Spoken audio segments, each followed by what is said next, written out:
बिस्मिल्लाहिर्रहमानिर्रहीम। Welcome to the show. मैं हूं आपका मेज़बान रियाज गुल। एवरी ट्यूसडे 6 to 7 PM मैं लेके आता हूं लीगल शो, जिसमें मैं आपकी लाइव फ़ोन कॉल लेता हूं और शेयर करता हूं immigration law and human rights. नाज़रीन, अगर आपको या आपके किसी अजीज़ को इमिग्रेशन से जुड़ा कोई मसला हो तो आप भी कॉल करके अपना सवाल पूछ सकते हैं। प्रोग्राम लाइव है, टाइम शॉर्ट है, तो प्लीज़ तमाम व्यूअर्स से मेरी रिक्वेस्ट होगी कि जब आप कॉल आपकी मिल जाए तो आप अपने टीवी का वॉल्यूम कम कर लें और फ़ोन पे बात करें, ताकि आपके और मेरे कम्युनिकेशन में प्रॉब्लम ना आए। अगर किसी को कोई डिटेल्स या उनका मैटर कोर्ट में है या होम ऑफिस में है या अनफॉर्चुनेटली रिफ्यूज़ हो गया हो, तो उन तमाम दोस्तों के लिए, व्यूवर्स के लिए मेरी रिक्वेस्ट होगी कि वो हमें या ईमेल करें या फिर आके फ़िज़िकली मिल लें, ताकि पेपर देखते हुए या तमाम डॉक्यूमेंट्स को देखने के बाद एक बेहतर एडवाइस कर सकें। क्योंकि प्रोग्राम में हम सिर्फ एक जनरल अपडेट्स देते हैं, या जो लोगों को सिर्फ कोई क्वेश्चंस होते हैं शॉर्ट उनका आंसर करते हैं। बाकी हमेशा डिटेल्स के लिए हमारी एडवाइस होती है और रिक्वेस्ट होती है कि आप प्लीज़ ईमेल करें या आप फिज़िकली आके हमें ऑफिस में मिलें। तो बिला वक्त ज़ाय के बढ़ते हैं कि फर्स्ट कॉल की तरफ। जी फरमाइए। अस्सलाम वालेकुम। वालेकुम अस्सलाम। जी रियाज साहब बात कर रहे हैं? जी मेरे भाई, आप लाइव हैं, बोले सवाल क्या आपका? मैं मिसिस के बारे में पूछना है। मैं मिसिस का वीज़ा हुआ था, फियाने से इधर का वीज़ा हुआ था 6 मंथ का।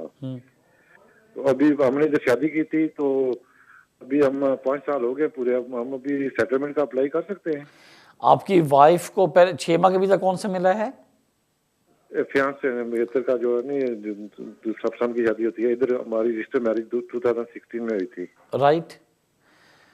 तो फिर अभी 6 माह का वीज़ा क्यों मिला उसको दोबारा? जी अभी 6 माह का वीज़ा क्यों मिला मेरा भाई उसको? फियांसे का वीज़ा था। पहले 6 माह का फियांसी का वीज़ा था, फिर उसका अब यहाँ एक्सटेंशन की, अब आपके उसके 5 साल पूरे हो गए यूके के अंदर, राइट? जी जी 2016 में हमने शादी की थी जनवरी में। ठीक।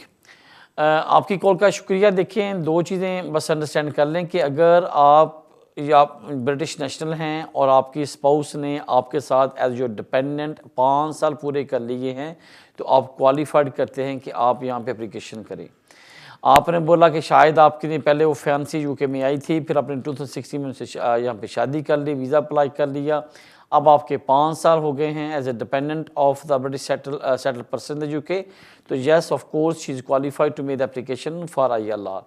उसके लिए 3 रिक्वायरमेंट है। नंबर 1, उसको life in UK and B1 pass करना होगा, आपने 5 साल इकट्ठे रहे ये प्रूफ देना होगा। ऑन द फर्दर ये है कि आपने ये प्रूफ करना है कि आपने कभी भी किसी किस्म के क्लेम या कोई चीज़ें यहाँ नहीं की मैडम ने, और साथ ही साथ ये कि आपकी जो फुल इंटेंशन है वो अभी भी इकट्ठे ने की है। तो ये तमाम चीज़ें लगाते हो तो आपके पास राइट है कि आप इंडेफिनिट की एप्लीकेशन कर दें। आपकी कॉल का शुक्रिया। लेते हैं नेक्स्ट कॉल। जी फरमाइए। हेलो हेलो जी फरमाइए मेरे भाई, सवाल क्या आपका? सवाल ये है जी कि मेरे एक फ्रेंड हैं, उनकी वाइफ यहाँ 3 इयर्स का स्टूडेंट वीजा लेके आ रही है, राइट। और अपने साथ अपने हस्बैंड को भी लेके आ रही है वो एज ए डिपेंडेंट, राइट। तो अगर हस्बैंड यहाँ पर सो PSW के बाद में वो 5 इयर्स अगर हस्बैंड यहाँ पर कोई जॉब मींस बिजनेस एस्टेब्लिश कर लेता है, राइट। तो उसकी ILR कब कितने साल में वो कौन से रूट पे होगी, 5 इयर्स या 10 इयर्स? ठीक ठीक ठीक ठीक। अच्छा, अब 2 चीज़ें देखिए मेरे भाई। अगर कोई यहाँ पे आपके फ्रेंड का मैटर हो, या कॉमन एक आंसर करता हूँ जो बिल्कुल एज ए जनरल होगा, वो सबसे के लिए अप्लाई होगा। जो लोग यूके के अंदर स्टूडेंट आते हैं और अपने साथ डिपेंडेंट उनके आते हैं यहाँ पे, तो पहली बात तो ये है कि जो मेन एप्लीकेंट जो Tier 4 स्टूडेंट वीज़ा लेके आएगा, उसके पास राइट है कि जो वो भी पर्सन अपनी एप्लीकेशन करेगा अपना डिग्री या मास्टर या qualification after the summer 2021 this June के बाद, तो उसके पास राइट है कि वो 2 साल का आफ्टर क्वालिफ़िकेशन अपना पोस्ट स्टडी वर्क अप्लाई कर ले। ये मेन एप्लीकेंट के लिए है।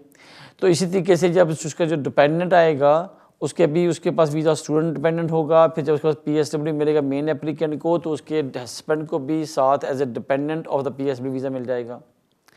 अब जब उनके पास PSW वर्क वीज़ा होगा या उनके पास होगा तो उनके पास राइट है कि दोनों को, जिनमें से भी उनको वर्क परमिट का ऑफर होता है जो कि फॉर द सेटलमेंट रूट के लिए था Tier 2, तो यस ऑफ कोर्स वो अप्लाई कर सकते हैं।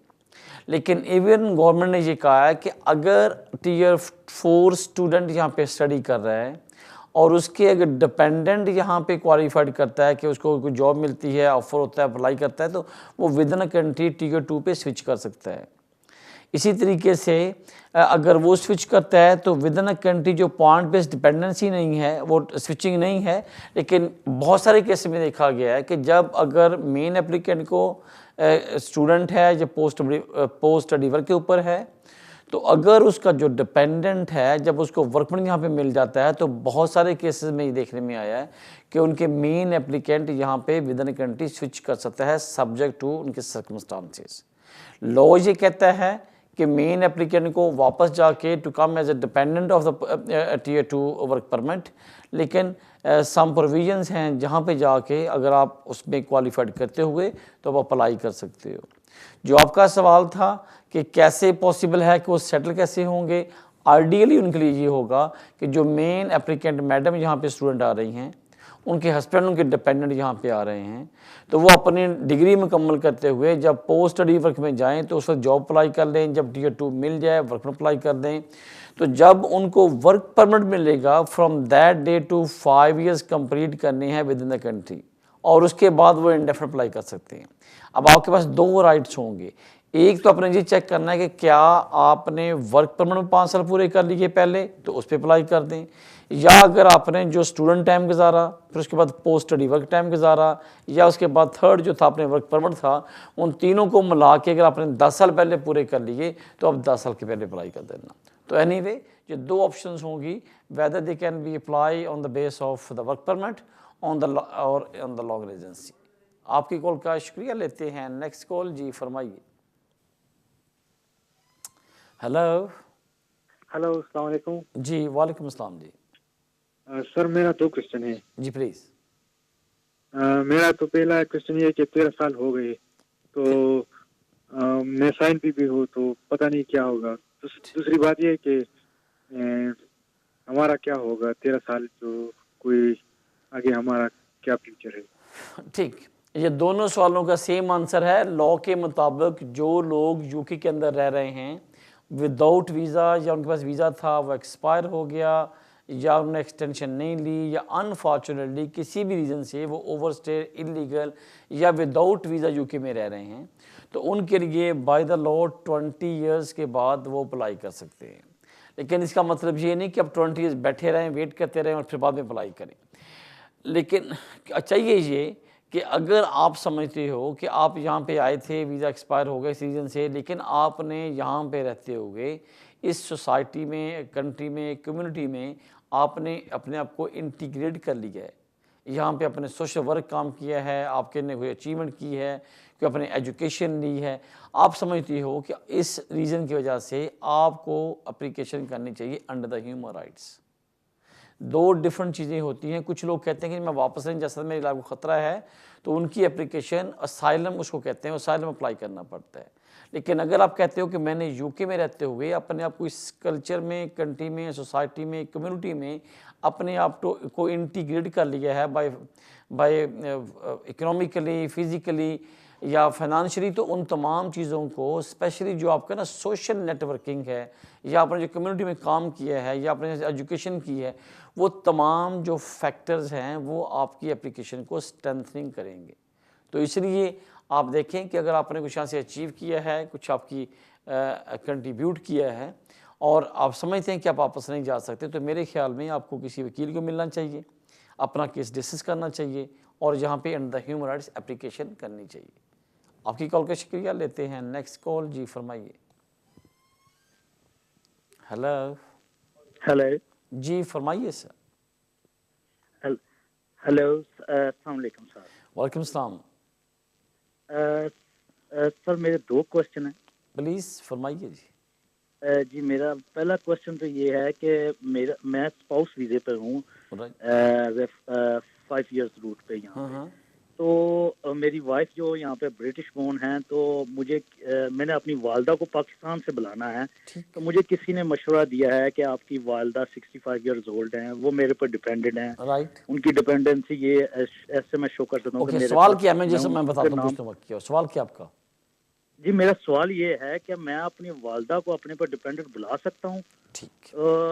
और सेकंडली मेरा क्वेश्चन ये है कि मैं इधर पहले तो मुझे असाइलम पे था, असाइलम का केस किया हुआ था, फिर उसके बाद मुझे आउट ऑफ रूल जो मैंने शादी की ब्रिटिश नेशनल से, तो मुझे डिस्कशनरी लीव मिली। तो 10 साल का रूट था, मैंने वो 5 साल का कराया। तो अभी मुझे ये बताइएगा कि मैं आफ्टर 5 इयर्स इंडेफिनेट के बाद नेशनलिटी कब अप्लाई कर सकता हूँ? मुझे थोड़ी सी कंफ्यूज है इसमें, ये दोनों प्लीज क्लैरिटी कीजिएगा। Thank you very much. Okay, हम पहले बात करते हैं कि क्या आपने, जो आपका सेकंड क्वेश्चन है उसको पहले मैं लेता हूँ जी। उसमें रूल्स ये है कि अगर आपने 10 साल के रूट को स्विच कर लिया था 5 साल के ऊपर, और जब आपको under the family route, under the family category या 5 इयर्स रूट के अंदर वीज़ा मिला, फ्रॉम दैट डेट को 5 साल पूरे करते हुए आप इंडेफिनिट अप्लाई कर सकते हो। अब सवाल ये आता है कि आप कहते हैं मैं नेशनलिटी का अप्लाई कर सकता हूँ। नेशनलिटी के लिए सबसे जो बेसिक कंडीशन है वो ये है कि आपने लास्ट 10 इयर्स कभी भी यूके के अंदर रहते हुए इलीगल ओवरस्टे या विदाउट लीव आप यहाँ पे ना रहे हों। अब ये आप चेक करें कि जब आपने असाइलम क्लेम किया था या आपकी कोई और एप्लीकेशन रिफ्यूज़ हुई थी, पेंडिंग हुई थी, लेकिन उसके बाद आपको ब्रिटिश स्पाउस की बेस पे डिस्कशन लीव मिली थी, उस डेट से पहले जो आपने इलीगल टाइम गुजारा वो काउंट नहीं होगा। The minute you got a visa under the discussion leave for 10 years route, from that date को आपको 10 ईयर पूरे करने पड़ेंगे, तब आपकी नेशनलिटी होगी। नंबर 1। नंबर 2 सवाल था कि मदर के बारे में। अगेन, जो लोग यहाँ पे ब्रिटिश नेशनल हैं, अगर वो अपनी फैमिली को, स्पेशल पेरेंट्स को यहाँ बुलाना चाहते हैं, ये रूल्स था by the up to the 9 July 2012 तक, और बल्कि 12 जुलाई 2012 तक लॉ था कि अगर कोई यहाँ पे ब्रिटिश नेशनल हो, उसके पेरेंट्स 65 से प्लस हो जाएं, तो वो उनको यहाँ पे स्पॉन्सर कर सकते थे। लेकिन अनफॉर्चुनेटली ये अब लॉ एप्लीकेबल या फर्दर ये लाइव नहीं है। अब लॉ ये कहता है कि एज का कोई फैक्टर नहीं है, आपने ये साबित करना है कि जो आपके पेरेंट्स हैं वो आप पे फाइनेंशियली और फिज़िकली डिपेंडेंट हैं, और फिज़िकली के जो पैरामीटर्स हैं वो ये हैं कि वो इतने वीक हैं कि वो डेली बेसिस के जो अपने काम नहीं कर सकते, वो बाहर नहीं जा सकते, शॉपिंग नहीं कर सकते।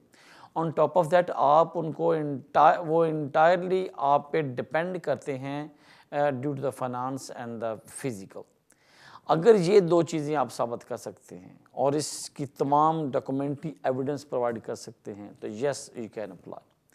लेकिन सम केस में देखा है कि अगर पेरेंट्स उनके माशाल्लाह ठीक हैं, हेल्दी हैं, उनकी से ठीक है, तो उन पे भी वो रिफ्यूज़ करते हैं। या ये देखा गया कि उनके पास कोई उनकी अपनी पेंशन आ रही है, उनके पास कोई प्रॉपर्टीज़ है, कोई एसेट्स हैं, उन पे भी रिफ्यूज़ल हो सकते हैं।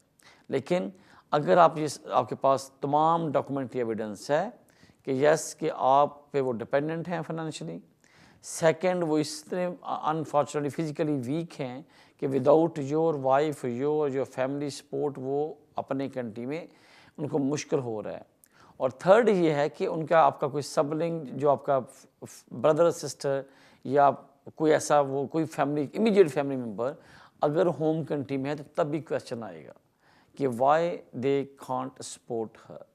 अगर ये तमाम आंसर आपके पास हैं, yes you can make the application. Otherwise unfortunately home office इसमें काफ़ी सारा इनके जो पैरामीटर्स हैं या इनकी जो रिक्वायरमेंट्स हैं वो काफ़ी हाई हैं। आपकी कॉल का शुक्रिया, लेते हैं नेक्स्ट कॉल। जी फरमाइए। Hello hello, I think controls in section for the break, stay with us, मिलते हैं वक्फे के बाद। Welcome back after the break, लेते हैं कॉल। जी फरमाइए। हेलो जी फरमाइए। जी सलाम के गुल साहब, कैसे हैं? ठीक हैं आप? अल्लाह का शुक्र, वालेकुम सलाम। गुल साहब, मेरा actually indefinite leave to remain है 2024 तक। राइट। और जो कि नेशनैलिटी के लिए मुझे जो टाइम पूरा आ रहा है वो 22 फरवरी दिस मंथ में। ठीक। तो मुझे ये मालूम करना था, एक तो लाइफ इन द यूके के वो मैंने किया हुआ है, B1 मेरा ड्यू है 16 को। राइट। ये पूछना था कि 2024 तक जो मेरी कार्ड में मेरे पास है, क्या मैं केस जमा करवाने के बाद इंडेफिनेट के ऊपर ट्रैवल कर सकता हूँ पाकिस्तान के लिए? एक चीज़ ये, अगर मैंने कुछ बैंक का अगर लोन लिया है, ये भी बताना ज़रूरी है इन लोगों को। दूसरा, इनकी प्रीमियम सर्विस तो नहीं चल रही आजकल, ज़ाहिर है कोविड है, आई डोंट नो ठीक। हो रही है या नहीं हो रही। प्लीज़ इसका मुझे आप आंसर देना। Thank you. पहली बात, अनफॉर्चुनेटली ड्यू टू कोविड-19 की वजह से कोई प्रीमियम सर्विस आजकल अवेलेबल नहीं है, तो आपको नॉर्मल पोस्ट करनी पड़ेगी। सेकंड ये कि जब आप नेशनलिटी अप्लाई करते हो, ये सब ट्रैवल कर सकते हो, उस पर कोई इशू नहीं है। लेकिन सम होता यह कि जब आप नेशनलिटी अप्लाई करोगे तो फॉर्म आपको आता है कि जब सर्टिफिकेट आएगा तो अपने with in a certain time आपने जाके सेरेमनी अटेंड करनी है, पासपोर्ट अप्लाई करना है। तो कोशिश करें, अगर बहुत ज़्यादा इंपॉर्टेंट ना हो तो ना करें, लेकिन by law yes you can travel. अब थर्ड सवाल था कि आपको आपने लोन लिया है, उस पर क्या आपकी रिजर्वेशंस हैं? कोई इशू नहीं, आपने लोन लिया, आप पे कर रहे हैं, पे नहीं हो रहा, आपने इंस्टॉलमेंट की हुई हैं या आप मिनिमम इंटरेस्ट पे कर रहे हो, उससे भी कोई इशू नहीं है। वहाँ पे कोई सवाल ऐसा आता भी नहीं है कि आपके पास लोन कोई है कि नहीं है। वो दो क्वेश्चन पूछते हैं कि क्या आपके खिलाफ do you have any criminal convictions, any county court judgement, CCJ against you, वो नो कर दें। और फिर कहता है आपने कोई बेनिफिट ले रहे हैं कि नहीं ले रहे हैं, वो येस है तो येस कर दें, नो है तो नो कर दें, क्योंकि आपके पास इंडेफिनिट लीव टू रिमेन है। इसके ऊपर फाइनेंस का या बेनिफिट का कोई इशू नहीं है। सिर्फ और सिर्फ जो इशू है वो ये कि आपका जो करैक्टर है वो नीट एंड क्लीन होना चाहिए, और आपने लास्ट 10 ईयर्स में कभी भी इलीगल ओवरस्टेयर एंड विदाउट वीज़ा यहाँ पे स्टे ना किया हो। और जो नीट एंड क्लीन कैरेक्टर की डेफिनेशन है उसमें जो सबसे मेन कि आपके खिलाफ किसी किस्म की काउंटी कोर्ट जजमेंट या कोई आपके खिलाफ केस या कोई आपको कोई सज़ा, इवन अनफॉर्चुनेटली अगर आपके खिलाफ कोई रोड ट्रैफिक ऑफेंस लगे हों तो तब भी आपको फिर साल या 3 साल की जो कंडीशन उसके हिसाब से आपको नेशनलिटी अप्लाई नहीं कर सकते। अगर वो तमाम चीज़ें आप पे इफेक्ट फॉल नहीं करती, इफेक्ट नहीं करती, तो बिल्कुल आप अप्लाई कर सकते हैं। आपकी कॉल का शुक्रिया। लेते हैं नेक्स्ट कॉल। जी फरमाइए। हेलो। हेलो जी, फरमाइए सर। सर मेरा दो छोटे छोटे मेरे सवाल हैं। एक, मैंने ये मालूम करना था, ये जो होम ऑफिस की सुपर प्रायोरिटी जो है नहीं सर्विसेज, हाँ जी, वो मैंने पता करना था, वो ओपन हो गई है या नहीं, आइडिया है वो कब होगी बिकॉज ऑफ कोविड की वजह से? मेरे भाई। और मैंने अपना केस लगाया, मेरे बच्चे को नेशनलिटी मिल गई है स्टेटलेस के बिहाफ पे, और मेरे फिंगरप्रिंट भी हुए को तकरीबन 2 मंथ हो गए हैं। तो ये तो मेरे को मालूम है कोविड की वजह से एवरीथिंग डिले जा रहा है ना, पर रफली इफ आई आइडिया मिल सके विद इन 3 मंथ कोई डिसीजन आ जाएगा। पहली बात तो ये है कि जो सुपर सर्विस है वो आज के दिन अगेन आपने बिल्कुल सही कहा नहीं है और अवेलेबल नहीं हो रही। कब शुरू होगी इस पे कमेंट्स नहीं करते। मुझे लगता है कि जो साइन जा रहे हैं गवर्नमेंट, अब लगता है कि अभी आज भी डिबेट्स हो रही थी, कल भी हो रही थी पार्लियामेंट में भी और बाकी जगह पे रेडियो पे न्यूज़ पे भी आ रहा है कि शायद आहिस्ता आहिस्ता गवर्नमेंट प्लान कर रही है कि जो स्कूल्स को ओपन करने के लिए फिर आहिस्ता आहिस्ता बाकी ऑफिस को भी खोलने का सोच रहे हैं। लेकिन ये एकदम नहीं होगा, बाय स्टेप करेंगे। और मुझे लगता है कि शायद जो ये प्रायोरिटी सर्विसेज और होम ऑफिस वाली जो सर्विसेज हैं मोस्ट लाइकली अप्रैल के बाद या अप्रैल के दौरान लगता है कि शायद वो दोबारा फिर एक्टिव हो जाएँ। अब सेकंड ये सवाल था कि कितनी देर लगेगी। जितनी एप्लीकेशंस हैं नॉर्मल 6 माह लग रहे हैं, क्योंकि आपने जो वीज़ा एप्लीकेशन की है वो अपने मुझे लगता है कि ह्यूमर से अप्लाई किया है, क्योंकि आपने बोला कि आपके बच्चे के पास स्टेटलेस के वीज़ा आ गया उनके पास या पासपोर्ट, अब उनकी बेस पे आपने अप्लाई किया है। तो जो आपकी एप्लीकेशन है ये under the human rights case आता है, इसको कहते हैं। 2 टाइप के केसेस होते हैं, एक अंडर द इमिग्रेशन रूल्स कि आप ये टिक करते हो तो ये आपको मिलना चाहिए बाय द लॉ, ये लॉ है। अब यहाँ पे आपका ह्यूमन राइट्स आता है, हम कहते हैं कि हम क्वालिफाइड नहीं करते, but due to this reasons circumstances मेरे केस को कंसिडर किया जाए और मेरे हालात को देखा जाए। तो इसलिए 6 माह से 8 माह हो सकते हैं। बाकी आपने केस डाला हुआ है, वेट करें। अनफॉर्चुनेटली आपके पास जो ऑप्शंस हैं वो भी काफ़ी लिमिटेड हैं। तो इसलिए अगर 6 माह या साल से ज़्यादा हो जाए, नॉट 6 माह, 6 मंथ, 1 ईयर से ज़्यादा टाइम हो जाए, तो फिर आपके पास राइट है कि जैसे आप उनको कॉल करें, फ़ोन करें, या फिर अपने लोकल एमपी को बोलें कि प्लीज़ मैंने केस डाला हुआ है और मेरा डिसीजन नहीं आ रहा, 1 ईयर्स हो गए, लेकिन उससे पहले I think you shouldn't take any action. आपकी कॉल का शुक्रिया। लेते हैं नेक्स्ट कॉल। जी फरमाइए। हेलो हेलो जी फरमाइए मेरे भाई, आप लाइव हैं, क्या सवाल है आपका? रियाज साहब, मेरा सवाल ये है कि मैंने जुलाई में मेरा बायोमेट्रिक कराया था राइट। और अभी तक कुछ होम ऑफिस से कोई इन्फॉर्मेशन नहीं मुझे मिली। पिछले मेरी वाइफ इधर इंडेफिनिट है। और वीज़ा कौन सा अप्लाई किया था मेरे भाई आपने? स्पाउस वीजे के लिए। अंडर द ह्यूमन राइट्स और under the immigration rules? Immigration rules, हाँ जी। हमने 2017 में गुरुद्वारे में शादी की थी और 18 में रजिस्टर्ड मैरिज करा ली थी। फिर वीज़ा कब मिला? तकरीबन 4 साल से हम इकट्ठे रह रहे हैं। और वीज़ा कब मिला था फर्स्ट टाइम आपको? 18,600 की जो रिक्वायरमेंट है वो भी पेपर सभी लगाए हुए हैं। नहीं, फर्स्ट टाइम वीज़ा वो कब मिला था मेरे भाई? मेरे को, मैं फर्स्ट टाइम अप्लाई किया, मेरे को भी मैं ओवरस्टे हो गया था। ठीक, हाँ जी। राइट। आपकी कॉल का शुक्रिया। हमारे पास बेबी भी नहीं है। ओके, बेबी नहीं है। अब देखें, 2 चीज़ें हैं। मुझे लगता है कि आपको जिसने एडवाइस किया अच्छा किया होगा, ये खुद एप्लीकेशन आपने की तब भी ठीक है, लेकिन ये बात देखें कि जब आपकी इनकम पूरी हो रही है, शादी हो गई है, लेकिन ये तमाम जो हैं ये रिक्वायरमेंट्स हैं to make the application for the spouse visa. हाँ जी, वो हम पूरी करते हैं सभी। हाँ जी। ओके, आप सवाल सुने मेरा भाई, टीवी पे आंसर सुने प्लीज, अगर माइंड नहीं करते तो ठीक। राइट, जो इसका बेसिक प्रिंसिपल है अंडर द इमिग्रेशन रूल्स, वो ये कहता है कि आपने अगर यहाँ से एप्लीकेशन करनी है to become as a dependent of the European British national, so you need to be established, you have a legal stay in the UK and you have a valid leave to remain in the UK, and that leave is switchable to become as dependent of the British national. इसकी मिसाल देता हूँ कि जो लोग visitor आते हैं वो लीगल होते हैं यहाँ पे, लेकिन वो बाई लॉ वो अप्लाई नहीं कर सकते within a country as a dependent of the British national. अब आपके पास वीज़ा भी नहीं है, तो जो आपकी एप्लीकेशन है, आई अंडरस्टैंड कि आपने तमाम डॉक्यूमेंट्स लगाए, इनकम के भी लगाए, शादी का भी लगा दिया, बाकी भी कर दिए, लेकिन स्टिल जो आपको वीज़ा मिलेगा वो अंडर द 10 ईयर रूट मिलेगा अंडर द ह्यूमन राइट्स। ठीक, तो जुलाई में आपके फिंगरप्रिंट हुए हैं, वेट करें, अभी 6 माह हुए हैं। अगेन जैसे मैंने बोला कि कम से कम साल तक अगर आपने फ़ोन करना, अपने वकील ने करना कर लें, लेकिन इसके अलावा आपको एक्शन लेने का फ़ायदा नहीं है। लेकिन अगर आपकी एप्लीकेशन की कम से कम साल हो जाए, फिर लोकल एमपी को इस्तेमाल करें, उन्हें रिक्वेस्ट करेंगे प्लीज़ हमारे केस को चेज़ करें। अगर उसके बावजूद बात नहीं बनती तो फिर आपके पास राइट है कि कोर्ट में लेके जाएं जुडिशल रिव्यू के अंदर कि भाई मेरा केस 2 साल से पेंडिंग है, डिसीजन नहीं आ रहा, नहीं दे एक्सेप्टिंग और they refusing my application and we been waiting for the last 2 years. तो तब आपके पास कोर्ट का राइट है। ये 3 स्टेप होते हैं, वेट करें, चेज़ करें by the solicitor by yourself after 6 month, 1 year के बाद कोशिश करें कि एमपी को रिक्वेस्ट करें। अगर उसके बावजूद बात नहीं बनती तो देन जो लास्ट डोर बनता है वो कोर्ट है, फिर कोर्ट में जाके इस केस को पुट किया जा सकता है कि भाई मैंने 2 साल से वेट कर रहा हूँ, कोई आंसर नहीं आ रहा। लेकिन आई थिंक अभी आपके केस में too early to take any harsh action, तो वेट कर लें या जस्ट मैक्सिमम कॉल कर लें अपने खुद या अपने वकील के ज़रिए। आपकी कॉल का शुक्रिया। लेते हैं नेक्स्ट कॉल। जी फरमाइए।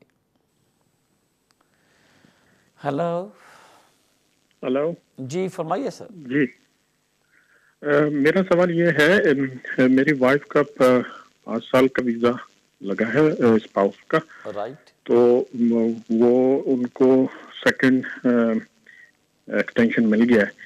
मुझे सिर्फ पूछना ये था कि टोटल 5 ईयर रूट पे वो कितने दिन बाहर रह सकती हैं यूके से, टोटल नंबर ऑफ डेज मुझे पता करना है सिर्फ, क्योंकि 180 डेज होते हैं शायद, कुछ ऐसे दिन होते हैं 5 साल के। अब इसमें ये शर्त है कि आप 1 साल में as a dependent of the British citizen या ब्रिटिश नेशनल या the person who have a settlement visa in the UK which is called indefinite remain, उनके डिपेंडेंट जब वीज़ा मिलता है तो आपके पास राइट है कि आप 90 डेज इन 1 ईयर आप आउट ऑफ द कंट्री रह सकते हैं, नो लेस देन 90 डेज।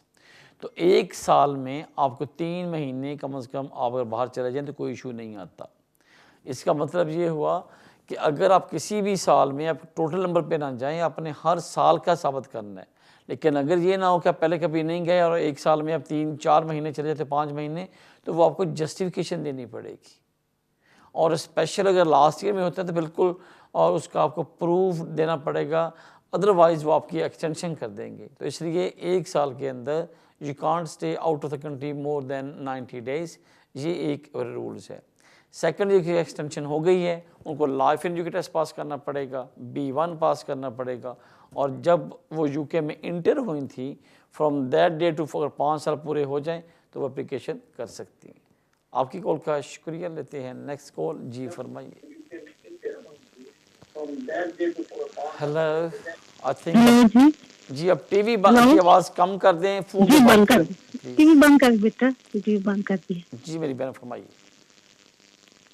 जी फरमाइए, सवाल क्या आपका मेरी बहन? हेलो, अस्सलाम वालेकुम। वालेकुम अस्सलाम जी। मैंने ये पूछना है कि मेरे बेटे की शादी हुई थी बेटा, तो वो 3 महीने में नहीं रही, वो लड़की लड़ाई झगड़े करके ना चली गई है यहाँ से अपनी बहन के घर, पुलिस बुला के। ठीक है। हेलो जी मैं सुन रहा हूँ मैडम, क्या सवाल क्या आपका फिर? जी मैं बोल रही हूँ कि मेरे बहू आई थी पाकिस्तान से, 3 महीने में पूरे नहीं रही, यहाँ लड़ाई करके झगड़ा करके चली गई हमारे घर से। अब आपका मेरी बहन सवाल क्या है? ये है कि वो उसका एड्रेस हमारे पास नहीं है, तो ये पूछना आपसे है कि किस तरह हम उसकी डिवोर्स करा सकते हैं जबकि हमारे पास एड्रेस नहीं है। ओके, ठीक। आप मुझे ये बता दीजिएगा प्रोसेस क्या हो सकता है मेरा बच्चा। राइट, ठीक। आप टीवी पे सुने जी आंसर। जी थैंक यू। सबसे पहले वेरी अनफॉर्चुनेट कि आपका उनका रिलेशनशिप कैरी ऑन नहीं हो सका। अब देखें 2 तरीके हैं। एक तो ये है कि सबसे पहले आप डिवोर्स तब अप्लाई कर सकते हैं कम से कम उनकी शादी को 1 साल होना चाहिए। 1 साल तक उनके ऊपर बार है कि वो डिवोर्स अप्लाई नहीं कर सकते। 1 साल के बाद, निकाह के 1 साल के बाद वो डिवोर्स अप्लाई कर सकते हैं।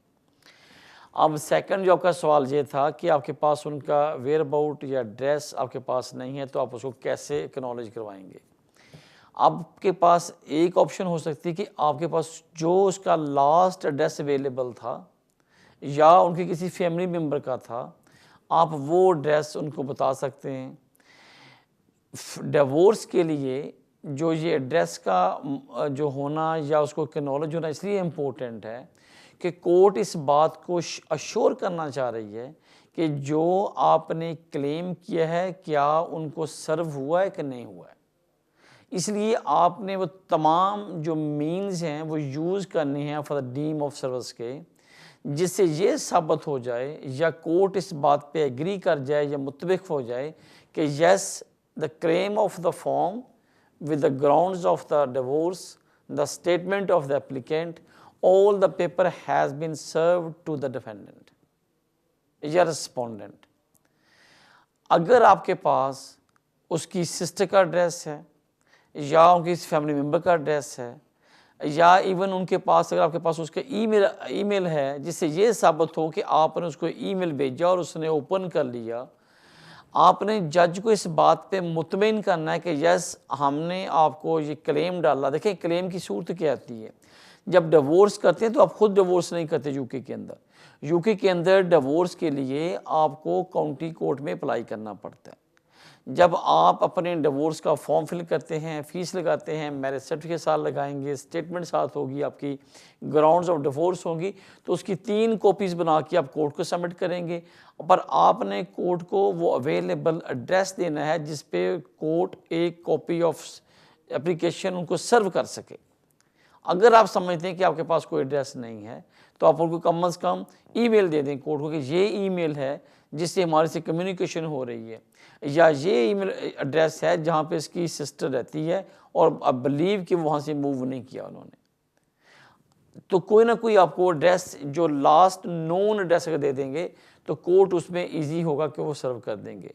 और तब तक ये डिवोर्स का अगला प्रोसेस चलना मुश्किल हो जाता है, लेकिन इस पर लॉन्ग भी होगा और मुश्किल भी होगा, एक्सपेंसिव भी होगा अगर वो खुद एक्नॉलेज ना कर दे। क्योंकि डीम और सर्विस कन्फर्म होगी। अदरवाइज यस आप एक्सपार्ट अप्लाई कर सकते हैं, लेकिन फिर आपको ये साबित करना पड़ेगा कि आपने तमाम मीन यूज़ किए, आपने बाय पोस्ट करने की कोशिश की, बाय ईमेल करने की कोशिश की, फिर आपने बाय बिल भेजा, उसने इनकार कर दिया, हमने फैमिली का मेम्बर यूज़ किया, उसने उसको इनकार कर दिया। तो ये हमारे पास प्रूफ है कि उसको पता चल गया कि हमने डिवोर्स स्टार्ट कर दी है, but she no want to sign the divorce petition. तो इसलिए हम अब एक्स पार्टी के लिए रिक्वेस्ट करते हैं, तो ये तब जाके फिर कोर्ट एग्री करती है। इसलिए आइडियल है कि आपके पास कोई ना कोई एड्रेस होना चाहिए, उनको दें और आप डिवोर्स अप्लाई कर सकते हैं। आपकी कॉल का शुक्रिया। टाइम हुआ वक्फे का, स्टे विद अस, मिलते हैं। कम बैक आफ्टर ब्रेक, लेते हैं कॉल। जी फरमाइए। हेलो, अस्सलाम वालेकुम जी। वालेकुम सलाम जी। रियाज साहब, मेरा एक सवाल है आपसे। जी फरमाइए भाई। अगर आपकी स्पाउस जो हो वो यहाँ पर वर्क वीजे पर हो और आपको स्पाउस वीजा मिले जो कि ब्रिटिश सिटीजन नहीं है, ना वो ना आप, और शादी खत्म हो जाए, तो उस सूरत में जो मेरे पास बायोमेट्रिक कार्ड है उसका क्या फ्यूचर है? क्या मैं यहाँ रह सकता हूँ, उस पर ट्रैवल कर सकता हूँ, आ जा सकता हूँ, काम कर सकता हूँ, या मुझे वापस सरेंडर करना है? मैंने होम ऑफिस को ईमेल भेज के इन्फॉर्म कर दिया है कि शादी खत्म हो गई है, जो स्टेटस यूनिट होता है एक। ओके, आप डिपेंडेंट हैं, इस सिलसिले में थोड़ी सी वजाहत फरमाइएगा। आप टीयर 2 के डिपेंडेंट है मेरे भाई? जी। Okay right.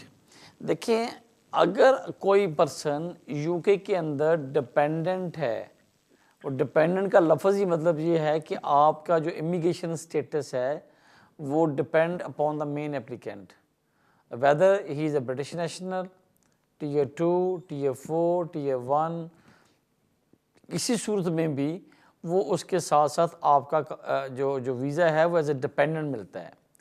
जो लोग यहाँ पे सेटल्ड होते हैं, जैसे ब्रिटिश नेशनल या जिनके पास इंडेफिनिट हो, अगर उनका आपस में रिलेशनशिप ब्रेक होता है तो उनकी जो वाइफ या उसका जो हस्बैंड होता है, जो स्पाउस यहाँ पे आया है, वो कोई ना कोई ह्यूमन राइट्स एप्लीकेशन के बारे में कंसिडर कर सकता है या एप्लीकेशन डाल सकता है। लेकिन अनफॉर्चुनेटली अगर मेन एप्लीकेंट भी यहाँ पे सेटल ना हो और उसके पास यहाँ पे नेशनलिटी ना हो या ILR ना हो यूके के अंदर, और उनका जो वीज़ा है वो लिमिटेड लीव टू रिमेन हो इन सम ऑफ, बेशक वो सेटलमेंट रूट के लिए जा रहा हो, लेकिन उसका जो डिपेंडेंट है उसकी अनफॉर्चुनेटली जो राइट्स हैं वो काफ़ी लिमिटेड हैं। नंबर 1, उसकी ह्यूमन राइट्स पे एप्लीकेशन करना बहुत मुश्किल हो जाती है। नंबर 2 ये है कि फिर उसको आइडियली तो 28 डेज़ के टाइम होता है कि उनको यहाँ पे कंट्री लीव करना पड़ता है, या अनटिल अनलेस कोई वो फर्दर एप्लीकेशन यहाँ पे अप्लाई ना कर दें। द प्रॉब्लम ये है कि ये ना हो कि आप यहाँ पे रह रहे हों और आपकी जो स्पाउस है वो हम उसको इन्फॉर्म कर दे कि जी हमारा रिलेशनशिप ब्रेक हो गया, he is not my dependent any more, so please curtail his leave to remain the UK, तो वहाँ पे आप पे फिर इफेक्ट ना हो जाए। अगर आपने उसको इन्फॉर्म कर दिया, यस अच्छा किया। अब सेकंड स्टेप है कि आपने एक्शन लेना है। आप बताएं कि भी मैं कंट्री छोड़ रहा हूँ, ये मेरी डेट है, ये मैं कर रहा हूँ, या अगर आप कहते हो कि मैं छोड़ने की इंटेंशन है लेकिन ड्यू टू कोविड-19 की वजह से या कोई और रीज़न से मैं नहीं जा सकता 2, 4, 3 महीने, तो कुछ समझ में आती है, लेकिन आपने होम ऑफिस को ऑन बोर्ड करना आपके लिए मस्ट है। बट मोर देन 3 मंथ यहाँ पे रहना विदाउट कोई भी रीज़न, अल्लाह ना करे बहुत सीरियस ना हो, तो फिर फ्यूचर एप्लीकेशन की इफ़ेक्ट हो सकती है। आइडियली आपको जब आपका रिलेशनशिप ब्रेक हुआ या आपने हम उसको इन्फॉर्म कर दिया, उनसे 28 डेज़ के अंदर अंदर अच्छा हुआ कि आप यहाँ पे लीव कर जाएं, ताकि अगर फ्यूचर में कोई एप्लीकेशन करेंगे तो फिर वो आपका पे एप्लीकेशन में कोई इफ़ेक्ट नहीं करेगा। बट अगेन देखिए आपके हालात क्या जा रहे हैं, आपने इन्फॉर्म कर दिया है, या अगर समझते हो कि आप यहाँ पे रहते हो कि और एप्लीकेशन कर सकते हो तो yes, otherwise please try to leave the country as soon as possible. आपकी कॉल का शुक्रिया, लेते हैं नेक्स्ट कॉल। जी फरमाइए। हेलो। हेलो जी फरमाइए सर। जी, मेरा क्वेश्चन ये था कि मैं हूँ EU फैमिली मेंबर हूँ, राइट, मेरे पास स्पेनिश पासपोर्ट है। तो मैंने अपनी वालदा का वीज़ा अप्लाई किया था तकरीबन 30 जनवरी 2020 को, लेकिन अभी तक ना कोई होम ऑफिस ने कोई रिस्पॉन्स दिया। लाहौर से, पाकिस्तान से मैं वालदा फिंगर वगैरह देखे हैं, लेकिन 1 साल से ऊपर होने को हो गया है। कोई होम ऑफिस को मैं मेल भी करता हूँ, बात भी करता हूँ, वो कहते हैं जस्ट वेट। तो बताएं 1 साल से ऊपर हो गया है, मैं क्या करूं? और आपके क्या पास इन्हें आप मुझे गाइड कर सकते हैं? यूरोपियन नेशनलिटी है मेरे भाई? जी जी, यूरोपियन नेशनलिटी है जी। हाँ, कोई बात नहीं, आप थोड़ा सा वेट कर लें, मेरी आपको बड़ी काइंड एडवाइस होगी। यस, आपके पास राइट्स तो बहुत सारे कि आप कोर्ट में चले जाएं या कुछ और करें, लेकिन क्योंकि अब लॉ चेंज हो गया 31 दिसंबर के बाद 2 के अभी भी आप अपनी इमीडिएट फैमिली को अप्लाई कर सकते हैं, पेरेंट्स को अप्लाई कर सकते हैं यूरोपियन, लेकिन स्टिल क्योंकि आपकी एप्लीकेशन पेंडिंग है। अगर आप ये कहते हो कि मैंने कॉल किया, फ़ोन किया, ईमेल की और उन्होंने कहा कि आपकी पेंडिंग है, वेट करें, फिर बिल्कुल वेट कर लें। आपको डर तब होना चाहिए था कि आप बोलते कि मैंने जनवरी में एप्लीकेशन की है, होम ऑफिस को कन्फर्म नहीं कर रहा, ये ना हो कि मेरी कहीं मिसप्लेस ना हो गई हो, फिर आपको कुछ एक्शन की जरूरत थी। लेकिन इस हालात में जो बता रहे हो कि उनके पास एप्लीकेशन है एंड वो कहते हैं कि आप वेट करें, आप वेट कर लें। लेकिन अगर मैं बोलूँ कि साल हो गया, कोर्ट में ले जाएं, जुडिशरी इशू कर दें, तो I think it is too early. मैं ये शायद एहतियात में कह सकता हूँ। लेकिन आइडियली उनको बस फ़ोन पे रब्ता रखें, कॉल करके पता कर लें कि हमारे केस में क्या जा रहा है, और जो आप उनको सपोर्ट कर रहे हैं अपनी वालदा को, जैसे फाइनेंशियली और बाकी मामलात, वो करते रहें, ताकि कभी वो फर्दर डॉक्यूमेंट्स मांगें तो आपके पास वेल एक डॉक्यूमेंट्री एविडेंस होना चाहिए। आपकी कॉल का शुक्रिया। लेते हैं नेक्स्ट कॉल। जी फरमाइए। हेलो हेलो हेलो, हाँ जी जी मेरे भाई, आप लाइव हैं, टीवी का वॉल्यूम कम कर दें, आप फ़ोन पे बात करें। जी हेलो जी सर, आप लाइव हैं, बोलें, सवाल क्या आपका? सर अस्सलाम वालेकुम। वालेकुम अस्सलाम जी। अच्छा सर, मेरा क्वेश्चन ये था आपसे कि मेरा एक खास फ्रेंड है जो फैमिली के साथ यहाँ पर पिछले 11 सालों से है, और उनको भी एक बेटी हुई है, तकरीबन 1.5 साल की हो गई है। राइट। लेकिन दोनों के पास वीज़ास नहीं है। उनका स्टूडेंट वीज़ा का डेल हो गया था क्योंकि कॉलेज वगैरह बंद हो गया था। सवाल पूछे मेरे भाई, काफ़ी लोग क्वेश्चन में हैं, सवाल क्या आपका मेरा प्लीज़ बताएं। हाँ, तो सवाल ये है सर कि आगे उनके लिए अभी 1.5 साल हो गया है, अभी वो डरते हैं कि कहीं उनको डिपोर्ट ना कर दिया जाए, बिकॉज उनका सारा फैमिली लाइफ यहाँ पर है, तो आगे क्या हो सकता है इसमें? Thank you much, appreciate. देखिए, आपने बोला 10 साल हुए हैं, इलीगल हैं, बच्चा पैदा हुआ है, दोनों के पास वीज़ा नहीं है। आई रिस्पेक्ट कि बच्चे को भी सिर्फ 1.5 साल हुआ है, लेकिन आइडियली जो मैंने पहले बोलता हूँ कि यूके में अगर कोई बंदा विदाउट वीज़ा या इलीगल या ओवरस्टे रह रहा है तो उसके लिए लॉ है कि आप 20 यहाँ पे गुजारोगे तो वीज़ा अप्लाई करोगे। लेकिन मैं किसी बंदे को ये एडवाइस नहीं करता कि आपके पास वीज़ा भी ना हो और एप्लीकेशन भी ना डालो। तो प्लीज़, अगर आप समझते हो कि वापस नहीं जा सकते तो आपको कोई ना कोई एप्लीकेशन, जो कि ऑफ कोर्स ह्यूमन बचते हैं, आपको एप्लीकेशन लाजमी होम में डालनी चाहिए। ठीक, अपने दोस्त को मशवरा दो कि वो किसी वकील को जाके मिलें, रीज़न बताएं कि वापस क्यों नहीं जा सकते। ऑफ कोर्स यहाँ बच्चा पैदा हो गया, 1.5 साल का हो गया, ये तो ह्यूमन राइट्स होंगे, लेकिन रीज़न कि वापस क्यों नहीं जा सकते और क्यों नहीं गए, ये तमाम चीज़ें डिस्कस करते हुए उनको यहाँ पे ह्यूमन राइट्स के बेस पे एप्लीकेशन करनी चाहिए। आपकी कॉल का शुक्रिया। लेते हैं नेक्स्ट कॉल। जी फरमाइए। हेलो जी फरमाइए मैडम। जी जी बेटा, मेरी अभी आपसे बात हुई थी, अभी मैं आपसे बात कर रही थी। मैंने आपको पहले समझाया कि कोई हमारी उसकी बहनों का एड्रेस कुछ नहीं है, पुलिस के थ्रू वो यहाँ हमारे घर से गई है, पुलिस के पास उसकी बहन का एड्रेस है, लेकिन हमारे पास नहीं है, ना कोई ईमेल ना एड्रेस, कोई चीज भी नहीं है, सिर्फ पाकिस्तान उसकी माँ का एड्रेस है। हाँ, बाकी यूके में कोई एड्रेस नहीं है, तो हम उसको कैसे पकड़ सकते हैं? ठीक ठीक।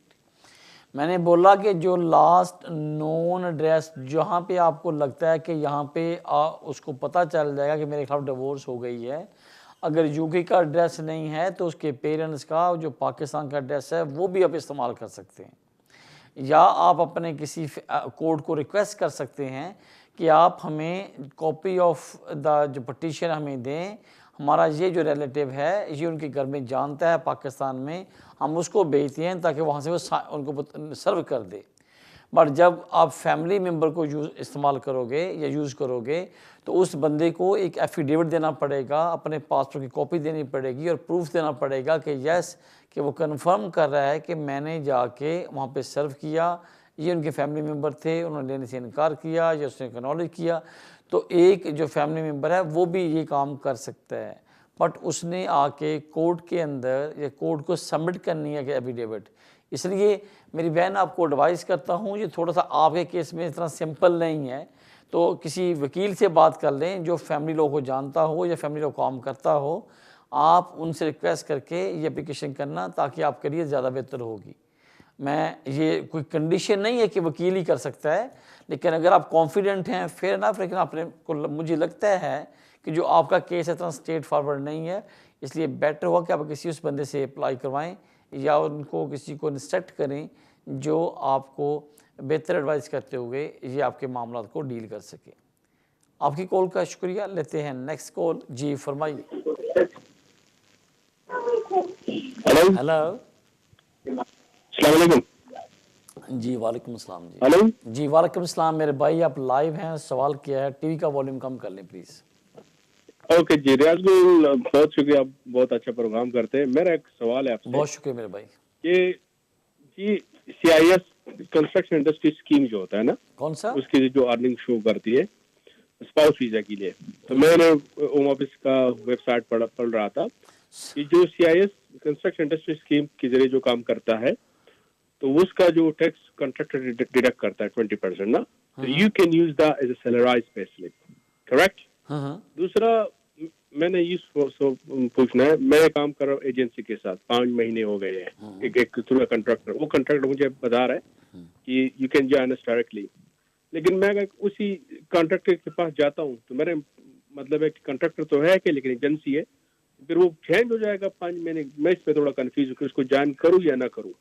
प्लीज CIS के बारे में अगर आप नेक्स्ट प्रोग्राम में तफसील से बताएं कि माइंड अगर बहुत से वकील है उसको पता ही नहीं है what is CIS construction industry scheme. या आपकी आवाज बहुत ब्रेक हुई है मेरे भाई, बड़ा प्यार का, बड़ी रिस्पेक्ट, लेकिन थोड़ी सी बात आपकी बार बार कट हो रही है।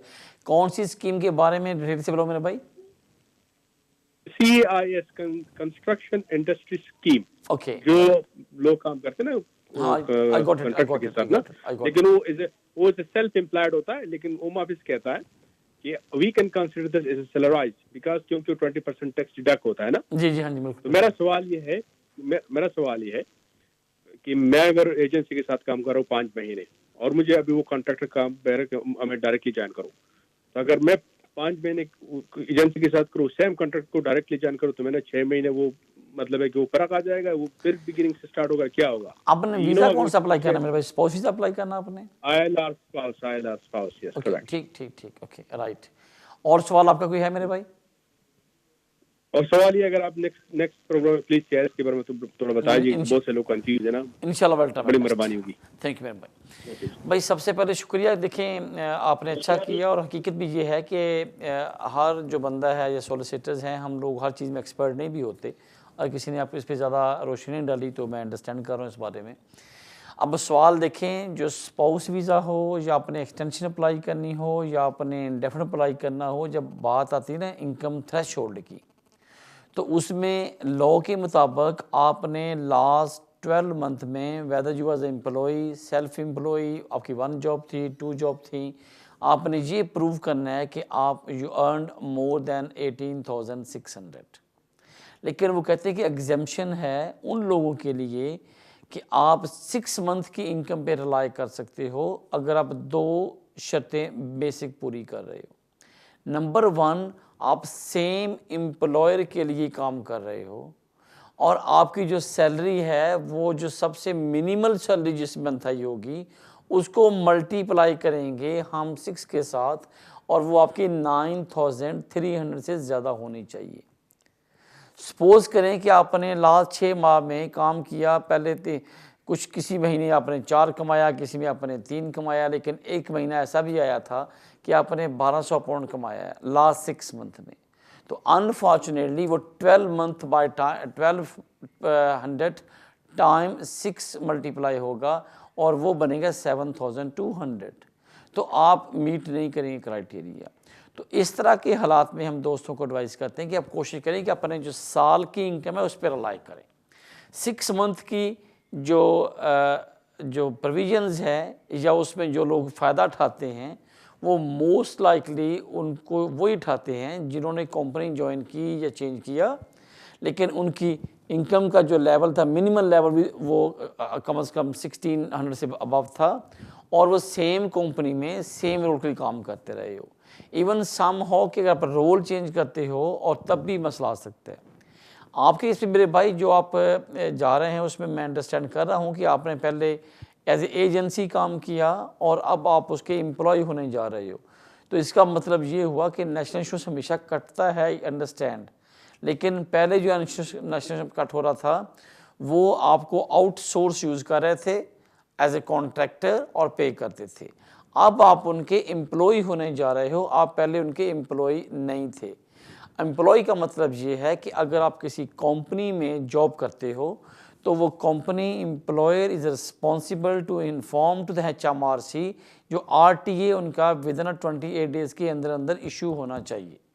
अगर मैं ये कम को स्टार्ट करता हूँ जॉब, तो बाय दैट सेम मंथ के 28 से पहले आई शुड और must inform to the HMRC, और HMRC के सिस्टम में हमारा अंडर द RTA हमारा रिकॉर्ड जाना चाहिए। अब आपके केस में क्या होगा, अनफॉर्चुनेटली आपका जो एम्प्लॉयर है उसने अभी इन्फॉर्म करना है HMRC को, तो वो आप ये क्लेम नहीं कर सकते कि you been the employ for the same company for the 6 month. तो ये 2-3 चीज़ें हैं जो आप कह रहे हैं, मैं उसको एक्नॉलेज भी करता हूँ, उसका रिगार्ड भी करता हूँ, लेकिन होम ऑफिस शायद ये ना हो कि आप हमारी बात पे या थोड़ी सी इसको लाइट लेके इस पर अपना वीज़ा अप्लाई कर दें, फिर मसला बने तो आप उसका नुकसान ज़्यादा है। तो कोशिश करें कि अगर आप सेम कंपनी के साथ 6 माह से काम नहीं कर रहे तो अपने जो पूरे साल की इनकम है आपकी और आपकी मिसेस की, अगर दोनों की मिला के 18,600 पाउंड है, तो yes still you are qualified to make the application for the ILR। आपकी कॉल का शुक्रिया। नाज़रीन जिन्होंने हमें कॉल किया सराहा उनका शुक्रिया। हमेशा की तरह कि जब प्लीज़ ये जो कॉमन सी चीज़ है कि हम लोग, क्योंकि प्रोग्राम लाइव होता है, टाइम शॉर्ट होता है, हम सिर्फ जनरल एडवाइस कर सकते हैं। बाकी अगर आपको कोई डिटेल्स एडवाइस चाहिए या आपका मैटर कहीं पेंडिंग है होम ऑफिस के अंदर या अनफॉर्चुनेट रिफ्यूज़ हो गया है, तो फिर उसके लिए बेस्ट है कि आप किसी भी लोकल सोर्स को मिलें, अपने डॉक्यूमेंट्स दिखाएं तो आपको बेहतर एडवाइस मिल सके। मुझे इजाज़त, अल्लाह हाफिज़।